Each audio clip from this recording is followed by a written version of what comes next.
This is Mary Wing Soares, and I'm here with another edition of It's Your Choice. Today with me are Captain Jim Rogers and Fire Marshal Brian Johnson, and we're here to talk about the proposed moving of the dispatch from Londonderry to Derry. This was a very contentious subject that was brought forth to the public about 5 days before the town council heard of it, and it polarized a component of our community. So today I wanted to bring these gentlemen here so that we could have a conversation about it and then find out what the facts are and allow Londonderry to have a little bit more information other than the 3-hour town council meeting that we had on May 2nd. So thank you very much for coming. I appreciate it. Thanks for inviting us. No problem. So the town manager gave the town council a memo that outlined the goal of reducing and streamlining personnel costs. And the way he's proposing to do that is to eliminate the 4 full-time and the 2 part-time dispatchers that are at the fire station right now. And in doing so, that means that we have to close our central fire station from after 3 o'clock in the afternoon. There's lots of components, so let's just talk about what it does mean. So basically, when you first heard this, what was your reaction? My initial reaction is the loss of service to the town of Londonderry. Mm-hmm. Right now, we presently offer 24/7 accessibility to our fire department to any of the residents, whether they're looking to call and ask a question, to stop in for a medical emergency, whatever it is they may have, or someone come in for permitting for fire alarm systems. They want to burn brush on a Saturday, something like that. We have a dispatcher there 24/7, and it's a service that we offer Londonderry that's the first thing we're going to lose. Mm-hmm. And it's they're coming up with alternatives for people to be there during the week, business hours, but when you're looking at a brush permit, something like that, it's weather related. So a lot of times when people want to do that on a Saturday or Sunday, there isn't going to be anyone at the station. If we have a call going on, which most of the time our 2 ambulances come out of Central Station, those 2 ambulances are a majority of our call volume. Mm-hmm. So if they're not there, that station will be locked down, like you said, and there won't be anybody there to issue a permit, answer a question, answer a phone line. Okay, so right now, if I, for example, wanted to go to North or South Fire Station, there's a box, and I just push the box and pick up the phone, and I call somebody, and that is routed to? Yeah, it's going to go right to our Central Station dispatch. Okay, so that goes to the people that are sitting behind that, in that little booth, Correct. Exactly. And that I can walk in and speak to anytime and have, right. Often enough. So that would be the scenario that we would see in Central then? Exactly. Except I couldn't even walk in the door, right? It would be locked. Yeah, especially if the crews were out. I mean, as Brian said, 46% of the time are simultaneous medical calls. So during that time period, the station would have to be locked. There would be one thing that I don't think was thought of: additional costs of securing the station, putting in combination locks, automatic door closes, because that would have to be done. And the other thing, one thing we'd have to do is address the radio boxes for all the town buildings that we have. The fire stations would all have to be outfitted with radio boxes to transmit that alarm to Derry in an event there was a fire. Okay, so the radio boxes are the boxes that we talked about, or we heard about for the first, well, not for the first time, but for me it was the first time, right, at the town meeting. Not town meeting, at the town council meeting. I did refer to it as the 2011 town meeting because the legislative body of maybe 40 to 50 people had shown up for this meeting, and so it was a packed house, and we don't often get packed houses at any of our town meetings unless there's something a big issue coming up. Right. So anyway, right now there are radio boxes at all of our facilities, right? All of our school buildings, and you said a couple on the town hall. You said a couple at the fields. Yeah, we'd have 2, one at the Nelson Road fields, one at the West Road soccer fields. And you can go over, if there's a fire, there's a button for that. If there's a medical, there's a button for that, and there's also one for police. Okay. And that transmits right to our central fire station. And the same thing, all our schools are outfitted with the radio boxes. town hall, police station, library, all the fire stations. We actually have presently 16 town-owned buildings that have radio boxes. That's an additional fee that, you know, the town would end up picking up as well, because that fee would be going to Derry. Okay. And Brian, I believe is 196 boxes. So each business, you know, we mandate that they have the box, you know, transmits to the central fire station. But one thing we were kind of surprised at is the town of Derry has an ordinance where they're going to charge $300 per box. It roughly comes out to about $57,000, maybe a little bit more, of revenue that's going to be lost to the town of Londonderry, to the taxpayers, that's actually going to go to the town of Derry. Interesting enough is the town of Derry doesn't even charge their own businesses. So they don't charge their businesses in their town, but they're going to charge our town customers, our partners, who we work with on a regular basis, you know, $300 a year to monitor that box. Okay, but so isn't that though our policy right now as well? We do not charge our businesses to have those boxes in there. No. So and so we, you know, it's not revenue that we're losing. It's revenue that we never had, and we wouldn't be losing it anyway. Right. Our previous Fire Marshal, Mark Tatro, when I believe it was 2 years ago, went to the town council, and we were upscaling our fees, our permit fees, and he was looking to put in a $150 fee for a supervisory fee. At the time, that town council that thought that maybe it was too much money in a tough economic time. So really, they voted to forgo that. Okay. You know, doing it. So there's nothing illegal though then in asking for a fee to monitor the box, even though we're requiring the box to be in the business? Right. The State of New Hampshire Fire Code requires these businesses, certain buildings, depending on what the occupancy is, to have a fire alarm system. The town of Londonderry, we have our own ordinance that requires them to be a radio box, just because that's the only type that we can receive directly into our fire station.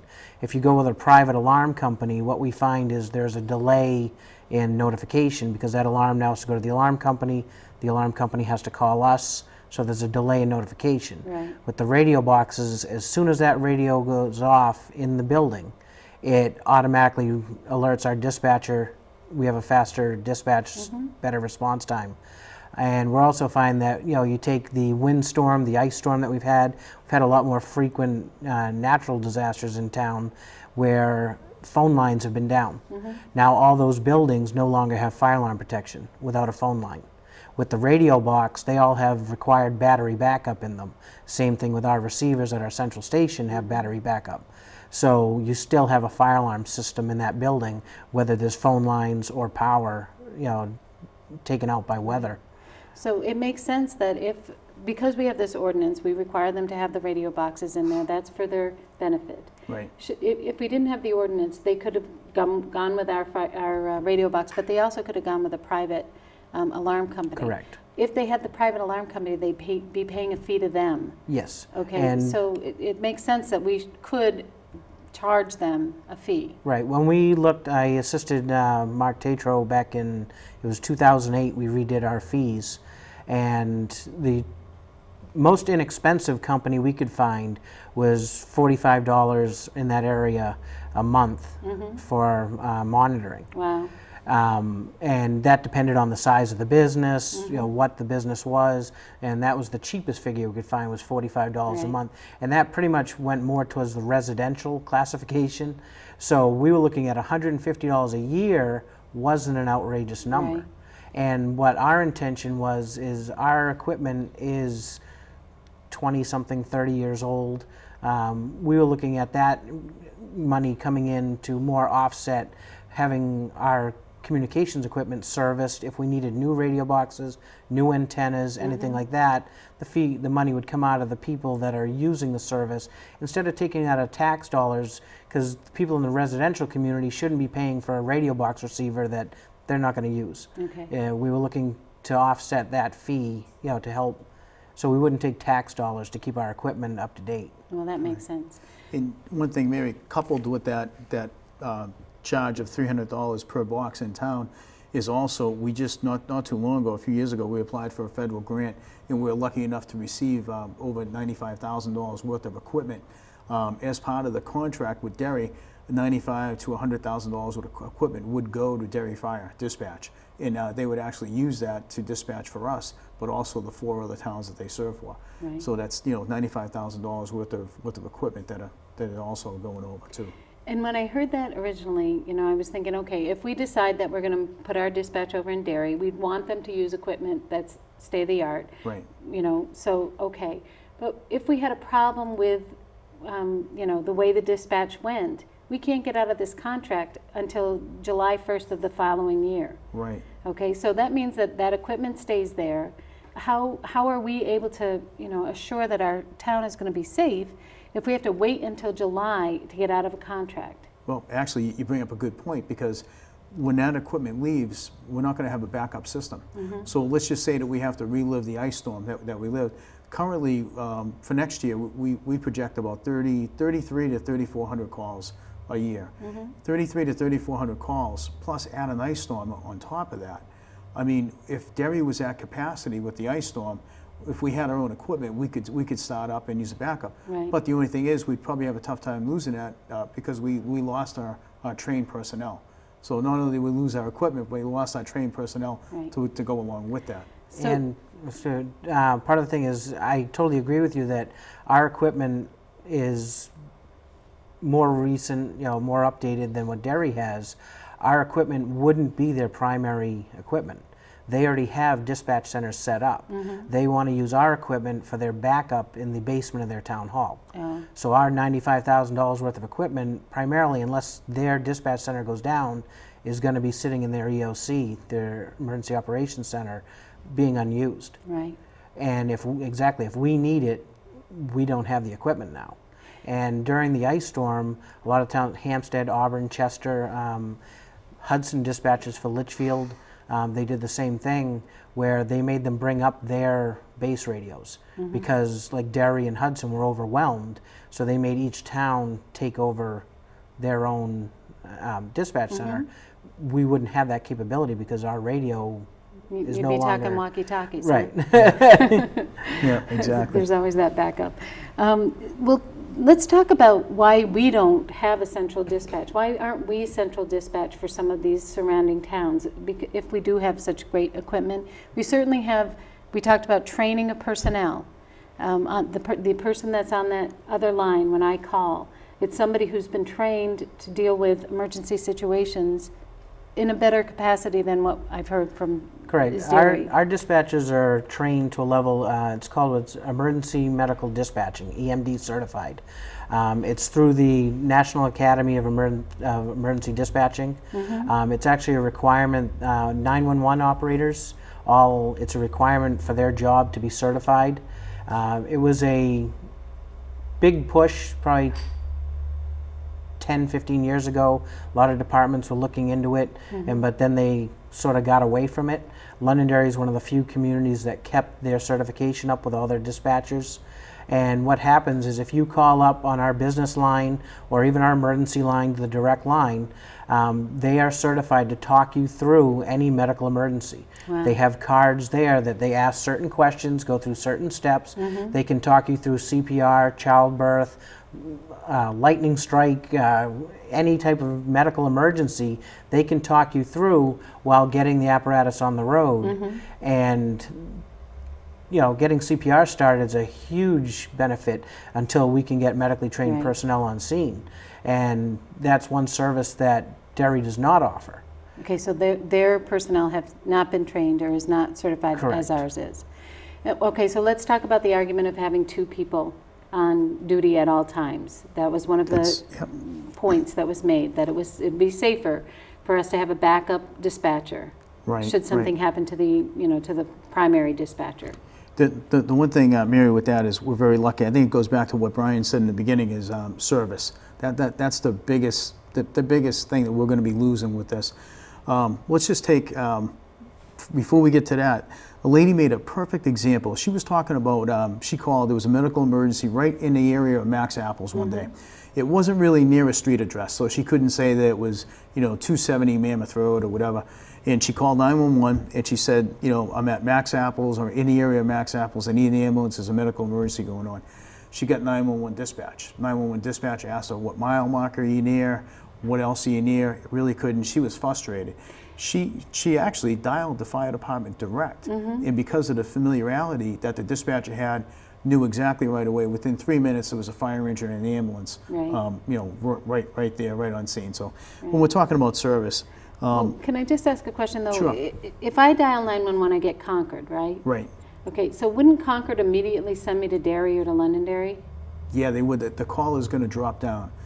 We have a computer in dispatch, and basically right away they're going to see whatever where you're calling from. But if you're calling from a cell phone, which she was, it's going to come up as the nearest cell tower. Right. Okay. And the thing with the EMD certification that 911 requires, they have to follow their criteria. 911 is very strict on following the EMD protocols. We have a little more leeway with our administration, and that's one thing that is nice with having the in-house communications center is our captains and our chief decide how we're going to do things. We'd lose that if it went to Derry because they're going to decide how we're going to dispatch. But if we have, you call 911, they have to ask certain questions in a certain order, and they can't go on until those questions are answered. Right. And if they get stuck on a question and 3 questions down is now dispatch, they don't transfer the call to us until they get that information. All right. So, but how do I know to call you as opposed to 911? When, if I'm in an emergency, aren't I just going to call 911? Should I say, you know, give me Londonderry Fire right now? Oh, well, You know, as soon as I call? Or? 911's a great service. It helps our dispatches, especially if you call with a medical emergency. They can do the EMD for you, where we can now just concentrate on dispatching the call. Right. But if it's a fire, something like that, they give us the call right away. There is no delay. So as soon as you call and say there's a fire, our phone's ringing. Okay. So the only thing is when it's a medical, a car accident, they try to obtain the information prior to giving us the call. Okay. So that way when we get the call from 911, they're going to tell us it's 911 operator such and such, and here's the information. So we don't even need to, now question the caller. Right. So it is a great service. It's just their way of doing things. Right. But you all have an educational component that you tell people, call 432-1124 if you have any problems, or, just to get a hold of us. Is there a different emergency number as well? Or is that going to get me to an emergency, responder right away as well? That's also going to get you right into Londonderry Fire Dispatch. Okay. Whether you call 911, it's going to be an indirect route, and it'll get dropped to Londonderry Fire Dispatch, or if you dial direct, you're also going to get in. So I guess the question is, if for an emergency, if I'm calling 911 and we're over to Derry, it's going to go to Derry first, right? Because Derry's going to be the dispatcher. They will never send it directly to Londonderry. They'll send it to Derry, and Derry will get in touch with you by calling you or by over radio. Over the radio. Over they will radio dispatch system. like we would. Okay. Exactly. All right. And one of the things like you talk about with the business lines, Derry's only taking our emergency lines. They're not taking on our business lines. I just take last year, for example, we had over 5,000 calls come in on our emergency lines, but we had over 29,000 come in on the business lines. Wow. And that's 29,000 calls that now our firefighters are going to have to answer because there won't be anybody there. Or a machine will answer. Oh, exactly. But the Right. biggest thing is we've had many people call, and we always get it's not an emergency, I don't need a fire truck. Right. But then when our dispatchers, which are trained to ask the right questions, they find out the carbon monoxide detector is going off, or their father's not feeling well, there's something wrong, and they dispatch the right apparatus, and it is an emergency, but people don't think it's an emergency. Right. And we receive those type of calls all the time on the business lines. Right. And I just hate to see someone with an emergency that they don't think it's an emergency, they don't want to bother the firefighters, they call on the business line, and now they're getting a recording, where now they get a person that can get them the appropriate help. Right. And one of my biggest contentions this budget year has been the fact that we've been getting rid of support personnel and giving that job to other people, thinking, well, it's just a support personnel. It's just, it's not as important as a firefighter on the front line, Right. or a teacher, or whoever it might be.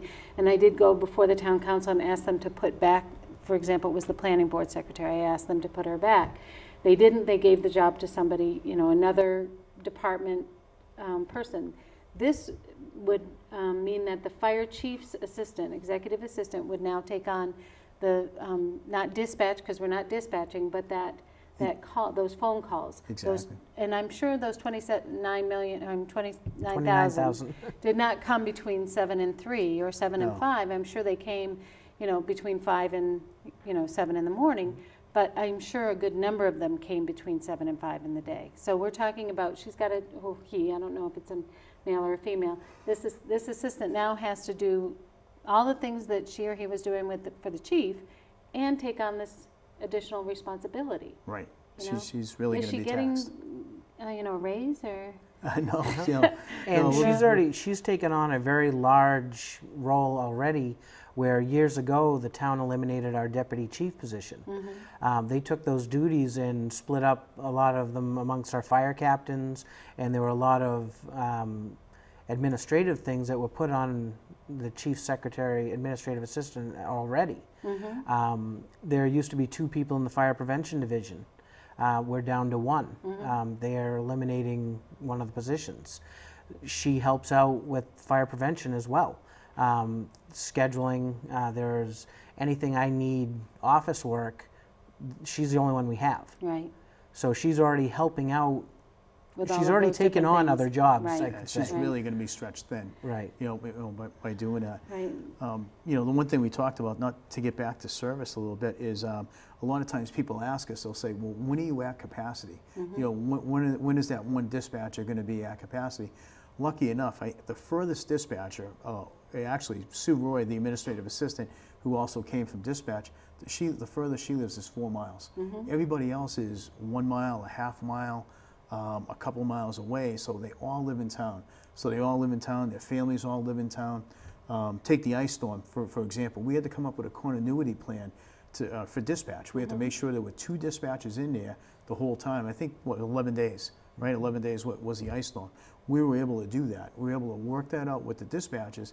The nice thing was, they still felt like they were in touch with their families at home, because they covered for each other, but they lived so close in town. Do all 6 of our dispatchers live in town? Yes. Yes. Okay. Yep. So, again, that's the familiarity that we would lose. Exactly. Calling, you were talking about the young lady that called to say that her, you know, that the young man was in trouble in front of Max. Right. And you know, as soon as she called 432-1124, she said, I'm outside of Max. Somebody came right away, because they know. Within 3 minutes, Right. a fire truck and an ambulance was on scene. Right. You know, and even you know, we just not too long, 4 weeks ago, we had a major fire on Hemlock Street. You know, our dispatcher did a great job with communications, and within less than 20 minutes, there was a second dispatcher in, helping him out, assisting him, and then shortly after that, there was our administrative assistant, Sue Roy, came in, a third dispatcher if need be, but she wasn't needed. The 2 dispatchers had things very well in hand.